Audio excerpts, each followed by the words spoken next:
relation between hypothesis testing and really any dichotomous decision.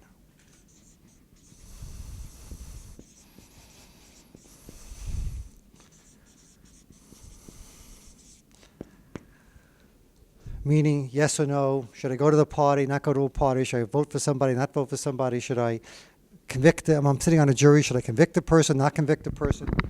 So let's relate this to something dramatic like a jury trial. And I'm going to make the claim and hopefully demonstrate, and you're going to actually help me do it, that every part of a jury trial, literally every part, can be related in some way or another to the different aspects of hypothesis testing. So let's begin with let's write out the hypotheses. Or let's write out an outline of a typical hypothesis testing process. You do a calculation, x bar minus mu over s over n. You make a diagram which tells you basically how much leeway you want to give the guy away from zero, reject or accept, and maybe one-tailed might be more appropriate. Do not reject. And finally, you make a final decision based on how you end up. With an alpha, that's important, I should point out, alpha is some number, some percentage. That's what the typical hypothesis testing of Chapter 9 and Chapter 10 basically all follow more or less that format with a couple of small changes. For example, in Chapter 10 we had 2 x bars, and Chapter 9 we had a greater than and less than, but basically we'll follow this format to a large extent. Now, the question is, how does this relate to a jury trial? So first of all, let's talk about the hypothesis. Could you put down mu equal 4.5 or mu1 equal mu2? Well, we're talking, this analogy I'm trying to make doesn't work letter by letter, but just more conceptually an analogy. So the two possibilities in the case of a jury trial, the guy is really innocent and the guy is really guilty. Right? Now, which one is it? Should I make the innocent for the A0 or innocent for the H1 and vice versa? Yes, David?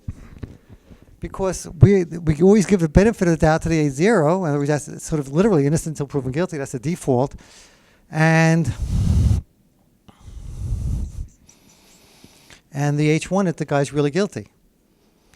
Instead of really, this sounds like the decision. The jury has to say at the end, yes, you're innocent, yes, you're guilty. But remember, the A0 is not the decision. The decision is a separate step.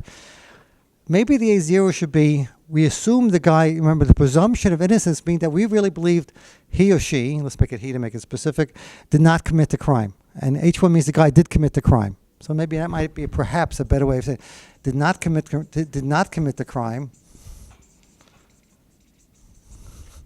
the murder, to be very specific, and did commit the murder. Okay. Now that shows us how you can relate the hypotheses. Now, what about these four things? X bar, mu, X bar minus mu, S, N. How do they relate to a jury trial? And I'm looking for your input, and I'm too lazy to give out those pieces of paper, so I'll take your word for it. We'll do it after class. If you speak up, I'll write down your name after class.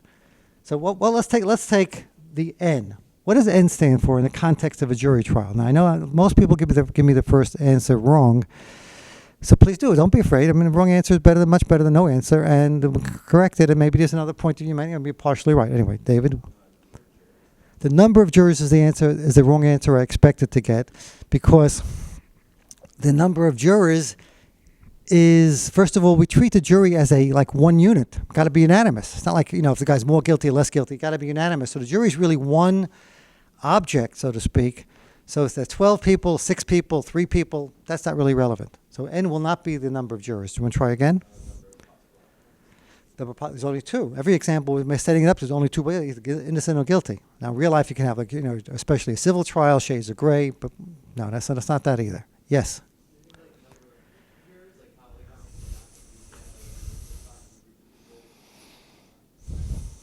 Nope. When you hear the right answer, you'll say that's probably better than your answer. Yes? No, one person's on trial.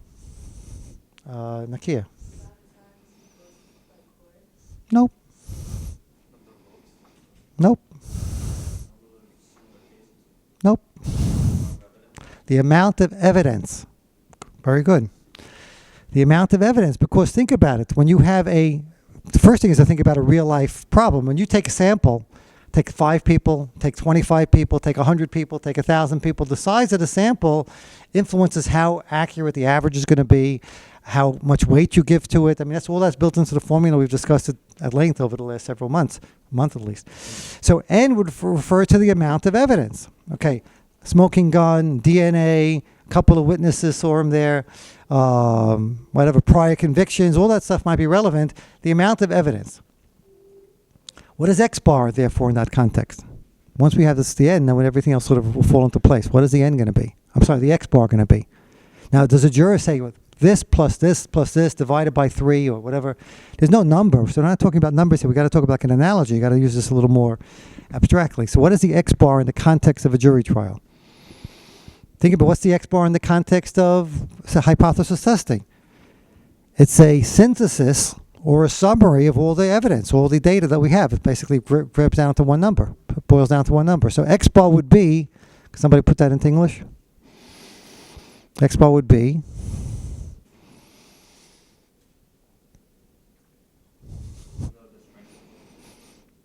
a summary of the evidence. Not so much the strength. The strength will be the whole thing. The summary of the evidence. So, the jury says at the end of the day, there's a summary at the end of the jury, basically what's going on in the juror's mind, how they synthesize all that information. Okay? What about the mu? What's mu? Well, mu is always a number of, basically the presumption of innocence. So what is X bar minus mu? How close the data is, how much the evidence is to the presumption of innocence. If the guy says, I presume you're innocent, and there's very little evidence to convict him, so they may say, it's pretty close. I'll give the guy the benefit of the doubt. If, on the other hand, there's a tremendous amount of evidence to convict the guy, to show that the guy was there, like his DNA, blood, all kinds of stuff, pictures, video pictures. So the presumption of innocence and the actual reality is very far apart. That's bad for the guy. I mean, he's going to be convicted. Okay, what about the S? That's a more subtle one, but important to be made conscious of. What does the S refer to in a jury trial? Well, what does an S refer to in our hypothesis testing? The standard deviation, of course, but what does it mean physically?